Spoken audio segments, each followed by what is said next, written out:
آپ کیا خیال فرماتے ہیں کہ آج ہم جو دعوت اسلامی کے لیے مدنی عطیات مہم کا جو ہے وہ ایک سلسلہ کار کر رہے ہیں اور 1 یونٹ دینے کی نیت کروا رہے ہیں کہ آپ 10,000 روپیہ پیش کریں، آپ 10 یونٹ پیش کریں، آپ 20 یونٹ پیش کریں، جو اللہ نے آپ کو توفیق عطا فرمائی ہے اس کے مطابق آپ اپنا حصہ ملائیں، تو آپ کیا خیال فرماتے ہیں کہ دینے والوں کو اس سارے حصے میں سے کیا پروفٹ کیا ملے گا، بینیفٹ کیا ملے گا؟ جو اس کی بنیاد ہے وہ یہ ہے کہ سمپلی ہم سب جانتے ہیں کہ دنیا عالم الاسباب ہے اور اس میں ہر کام کے لیے سبب اختیار کیا جاتا ہے۔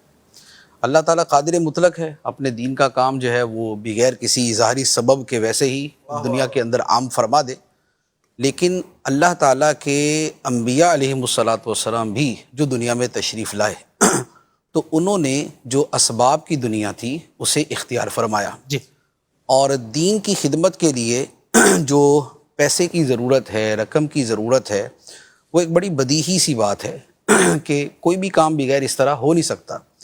نبی پاک صلی اللہ تعالیٰ علیہ وآلہ وسلم بھی مختلف مواقع پر صحابہ کرام کو ترغیب دلایا کرتے تھے، اور جتنے بھی دین کے کام اس زمانے میں ہوئے ان سب کے پیچھے جو اسباب اور جو مال اور جو ضروریات ہیں اس کا ایک پورا سلسلہ موجود تھا۔ خواہ وہ اصحاب صفہ تھے تو اصحاب صفہ بھی اگر مسجد نبوی شریف میں رہتے تھے تو ان کے لیے بھی جو کھانے کا انتظام تھا وہ مختلف صحابہ کرام کے گھروں سے تھا، اور خود نبی پاک علیہ الصلوۃ والسلام کے کاشانہ اقدس سے بھی ان کو کھانا پہنچایا جاتا تھا۔ اللہ اکبر۔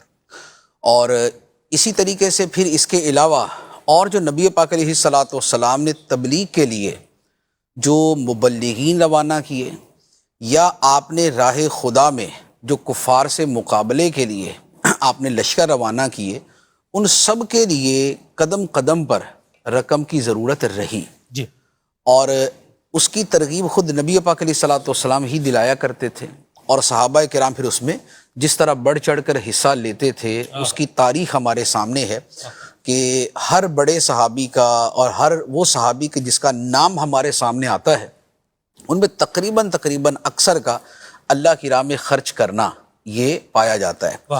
تو راہ خدا میں خرچ کرنے کی جو صورتیں ہیں وہ بہت ساری ہوتی ہیں، اس میں جو غریب کو کھانا کھلایا جاتا ہے وہ بھی اللہ کی راہ میں ہی خرچ کرنے کی صورت ہے، اور قرآن مجید میں اس کی بھی ترغیب اور اس کے متعلق آیات موجود ہیں کہ اللہ کی محبت میں یتیم، مسکین اور قیدی کو کھانا کھلاتے ہیں۔ تو یہ کھانا کھلانا جو ہے، بھوکے کو کھانا کھلانا، یہ بھی بہت اعلیٰ درجے کی چیز ہے۔ اسی طرح کوئی مسافر ہے، اس کے پاس اسباب سفر ختم ہو گئے، زاد راہ ختم ہو گیا، تو اس پر خرچ کرنا، اس پر بھی قرآن مجید کی آیات اور وابن السبیل کے جو الفاظ مبارکہ ہیں وہ ان کے متعلق ہیں۔ اس کے ساتھ ساتھ جو خدمت دین کے کام ہیں، علم دین ہے یا تبلیغ دین ہے، نیکی کی دعوت ہے، تو یہ وہ ہیں کہ جن کے ذریعے نظام دین کو بقا ملتی ہے۔ مساجد ہیں تو لوگ نماز پڑھتے ہیں، جس علاقے میں مسجد نہیں ہوتی وہاں نمازی ہمیشہ کم ہوتے ہیں۔ صحیح۔ یہ اگر آپ اوور آل بھی مشاہدہ کریں تو آپ کے سامنے ہوگا کہ جہاں جہاں مسجدیں ہوتی ہیں تو لوگوں کے بچے بڑے مسجدوں میں جاتے ہیں، اور جہاں مسجد نہیں ہوتی تو وہاں آہستہ آہستہ نمازوں سے دوری ہوتے ہوتے وہاں وہ لوگ پیدا ہوتے ہیں کہ جن کے بارے میں پھر ہم یہ کہانی سناتے ہیں کہ جناب نے زندگی کے اندر عید کے علاوہ کوئی نماز نہیں پڑھی۔ وہ اس لیے نہیں پڑھی کہ اس کے علاقے کے اندر یا اس کے گھر کے قریب مسجد نہیں تھی۔ اسباب میں سے ایک بڑا سبب یہ ہوتا ہے، مسجد ہو تو کبھی نہ کبھی توفیق ہو ہی جاتی ہے جانے کی۔ تو مساجد کا وجود لازمی بات ہے کہ وہ بغیر رقم کے نہیں ہوگا۔ اچھا، علم دین اگر نہ ہوگا تو دین کی تو صورت چلنے کی کوئی ہے ہی نہیں نا، کوئی طریقہ ہی نہیں ہے۔ ایک بزرگ نے فرمایا، انہوں نے فرمایا کہ 4 کاموں کی تدبیر جو ہے وہ 4 کاموں کے ساتھ کرو، یعنی کہ 4 کام جو کرنے ہیں ان کے لیے 4 راستے اختیار کرو تو یہ تمہارے چاروں کام سدھر جائیں گے۔ فرمایا دنیا کے کاموں کی تدبیر جو ہے قناعت کے ساتھ کرو، اس میں قناعت نہیں ہوگی تو چین نہیں ملے گا کبھی، لالچ رہے گا تو پھر تو قناعت نہیں ہوگی تو چین نہیں کبھی ملے گا، حل میں مزید کا نعرہ چلتا رہے گا۔ نمبر 1 تو فرمایا دنیا کے کاموں کی تدبیر جو ہے یہ قناعت سے کرو، آخرت کے کاموں کی تدبیر ہرس اور لالچ کے ساتھ کرو واہ واہ واہ واہ واہ واہ. کہ اس میں جتنی ہرس ہوگی بندہ اتنا نیکی کرے گا، اتنی نیکی کمائے گا. اچھا تیسری بات کیا فرمائے؟ فرمایا دین کے کاموں کی تدبیر علم کے ساتھ کرو. اللہ اکبر.